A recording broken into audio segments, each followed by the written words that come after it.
Richard Mateschitz nace el 9 de agosto de 1922 en Trieste, norte de Italia. Economista de negocios austrocanadienses, conocido por introducir el concepto de la hoja de cálculo electrónica en el campo de la contabilidad. Es contador público con estudios de filosofía en la Universidad del Quindío. La teoría de Richard Mateschitz es aquella orientada al cumplimiento de propósitos programáticos definidos en los entornos específicos donde se desarrollan los sistemas contables.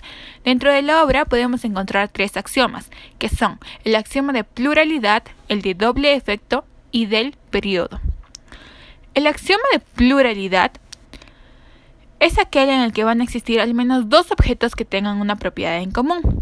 En el axioma de doble efecto, va a existir un hecho que produce aumento en la propiedad de un objeto como mínimo. Y en el axioma del periodo, los sistemas de circulación y en consecuencia los sistemas contables se dividen en periodos de tiempo.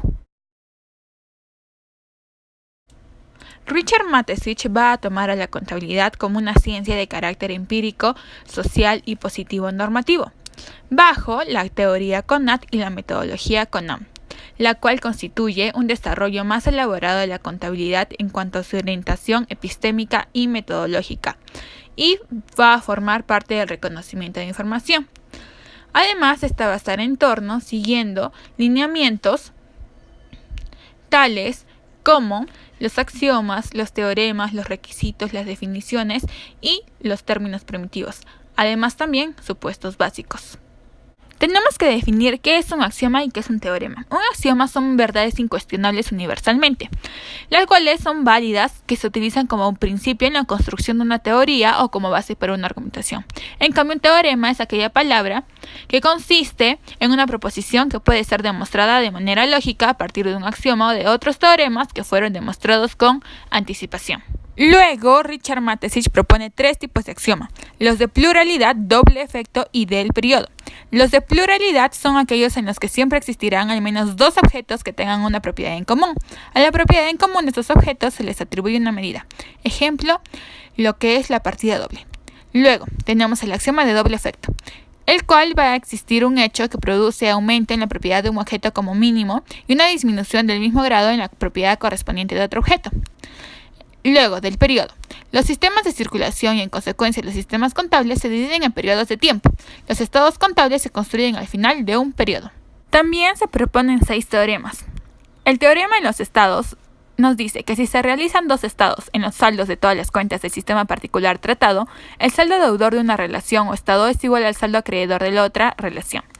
También tenemos el teorema de la reducción de estados. Los estados de un sistema contable se pueden consolidar en un número menor de ellos o en uno general mediante la eliminación de los enlaces complementarios y la absorción de los estados de las cuentas de los estados primitivos. También el teorema de la consolidación, que nos dice que si los estados de 2 sistemas contables se funden en un estado consolidado, el último se puede considerar como el estado de un nuevo sistema contable. Luego tenemos el de igualdad del balance de comprobación, en el que la suma de todos los saldos deudores es igual a la suma de todos los saldos acreedores de un sistema. Es por esto que el saldo acreedor es igual al saldo deudor.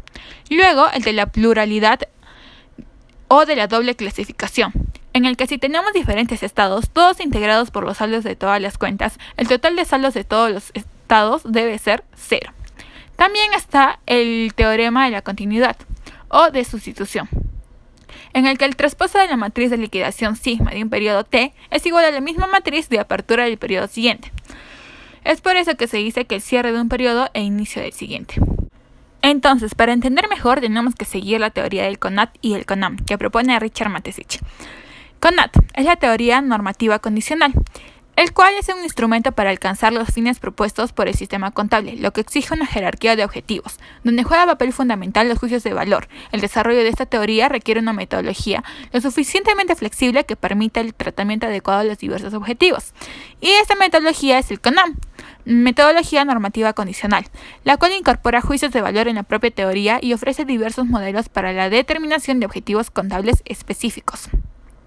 Dando paso a la teoría contable positiva, PAT, que es una teoría que pretende explicar por qué la contabilidad es lo que es. Además, es una tendencia empírica ajustada a los criterios clásicos del desarrollo científico y la corriente crítico-interpretativa, CIP, en donde la ciencia no puede ofrecer verdades absolutas.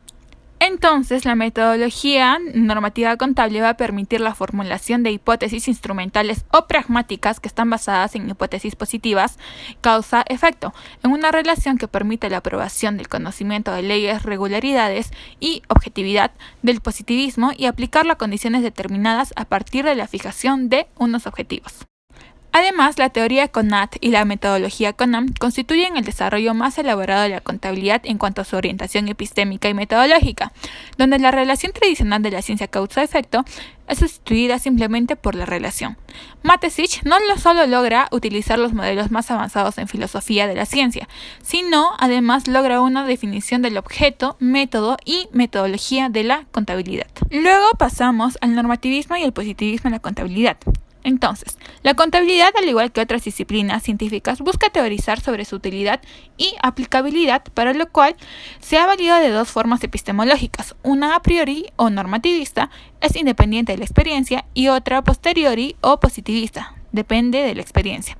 Estos enfoques del positivismo y normativismo nos introducen al método inductivo y deductivo. Luego el positivismo, de la cual su fórmula sagrada es el amor como principio, el orden como base y el progreso como objetivo. Además, también es una corriente filosófica que afirma que el único conocimiento auténtico es el conocimiento científico, y que tal conocimiento solamente puede surgir de la afirmación de las teorías a través del método científico.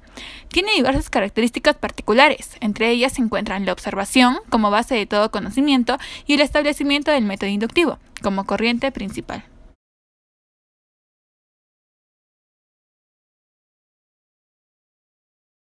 Pero esta corriente filosófica también presenta sus ventajas y desventajas.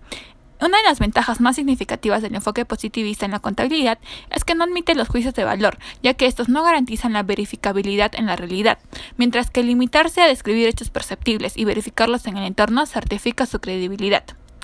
En cambio, en cuanto a sus desventajas, tenemos que el positivismo contable es un enfoque que se limita en la construcción solo descriptiva, lo que hace que se convierta en una metodología mecánica, estadística y, en conclusión, no dinámica. El normativismo se va a basar en líneas generales del método deductivo partiendo de lo general a lo particular, es decir, parten de leyes generales aplicadas en la contabilidad para ser aplicadas en un caso concreto. Este sistema parte de objetos postulados para deducir principios fundamentales que constituyen la base para posibles aplicaciones concretas. La evolución del pensamiento contable surge a finales de los años 50 y principalmente en los años 60 se dio un nuevo pensamiento contable normativo, donde orienta el contenido de los tratados financieros para satisfacer las necesidades de los más interesados en dicha información. Este enfoque normativo incorpora en sus objetivos juicios de valor, como debería ser, no debería ser, bueno, malo, entre otros, catalogando así las normas a seguir o valorar en la contabilidad. Es sin duda Mateschitz el autor que en el campo epistémico-metodológico más aportes ha hecho en la investigación contable, desde su obra hacia una fundamentación general y axiomática de la ciencia contable, como una introducción a la formulación matricial de los sistemas contables, donde concluye que la contabilidad es un método científico, no se limita únicamente a transacciones comerciales, tiene una base reducida y sólida axiomatizable. Un sistema económico es sistema de circulación. Los sistemas contables miden la circulación de la riqueza hasta las más recientes consideraciones del CONAT, donde se resalta una búsqueda de una teoría científica, normativa y empírica. En conclusión, la contabilidad no es normativa o positiva, sino normativa y positiva. También la contabilidad es una ciencia social aplicada y empírica. La contabilidad no es una ciencia de naturaleza económica. Esta afirmación es de carácter reduccionista, al igual que las calificaciones de la contabilidad como ciencia, instrumento, método de la matemática, del derecho, de la estadística, pues ellas niegan la autonomía propia de la ciencia contable y limitan su campo de acción. La contabilidad para su desarrollo alcanza un nivel de interdisciplinariedad en la cual se nutre de las ciencias formales, fácticas y sociales, sin pertenecer a ninguna de ellas ni perder su autonomía frente a ellas. Por ejemplo, matemática, lógica, estadística, economía, administración, derecho, biología, la conducta, la psicología, la sociología, etc. El profesor Fernández Pirla, citado por Requena, establece 4 relaciones de la contabilidad. Es 1. Esenciales, 2. Formales, 3. Instrumentales y 4. Teológicas. También la teoría contable cuenta en la actualidad con una poderosa herramienta epistemológica, como es el estructuralismo, con la ayuda de la cual esta disciplina científica puede lograr un mayor nivel de coherencia lógica, conceptual y lingüística, lo que permite conocer las relaciones contables a partir de la definición de sus elementos y vínculos de interdependencia interna y externa. Y en este punto hay que diferenciar de la visión netamente instrumentalista o pragmática, que valora las teorías a partir de su utilidad.